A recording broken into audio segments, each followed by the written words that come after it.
जैसे संसार में रुपया डॉलर पाउंड चलता है, प्रकृति के खजाने में उसकी केवल 2 पैसे की मान्यता है। एक करेंसी प्लास्टिक की, कागज की, रुपया की, वह एक पुण्य है। एक ई गोल्ड की, गिन्नी की, मोहर की, वह है तप। तप और पुण्य से ही आपको सब कुछ मिलता है। यह प्रकृति का करेंसी है। प्रकृति के खजाने में केवल 2 तरह के पैसे की मान्यता है। एक करेंसी प्लास्टिक की, कागज की, रुपया की, पुण्य है। एक ई गोल्ड की, गिन्नी की, मोहर की, वह तप है। तप और पुण्य से ही आपको सब कुछ मिलता है। यह प्रकृति की करेंसी है। तप और पुण्य चले जाने पर आपको कुछ नहीं मिलता। तो कहने का तात्पर्य है, स्त्री हो पुरुष हो, उसे श्रृंगार में नहीं फंसना चाहिए, या यूँ कहें कि सुख सुविधा में भी नहीं फंसना चाहिए। सुख सुविधाओं में उलझना फंसना नहीं चाहिए। फंस गए सौभ्र ऋषि की तरह तो गवा भी दिए सारे पुण्य, सारे तप।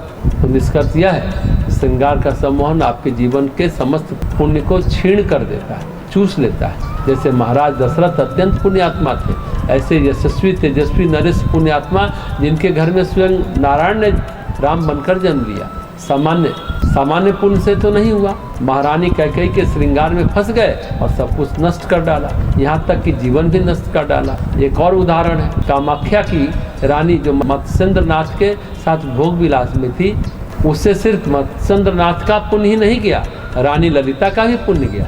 कामाख्या की रानी ललिता थी, जब भी संसर्ग हुआ तो दोनों का पुण्य जाएगा, सुखानुभूति में दोनों का पुण्य जाएगा।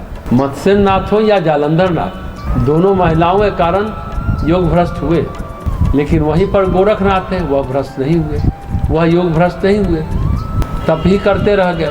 तो तेजस्विता तप की होती है।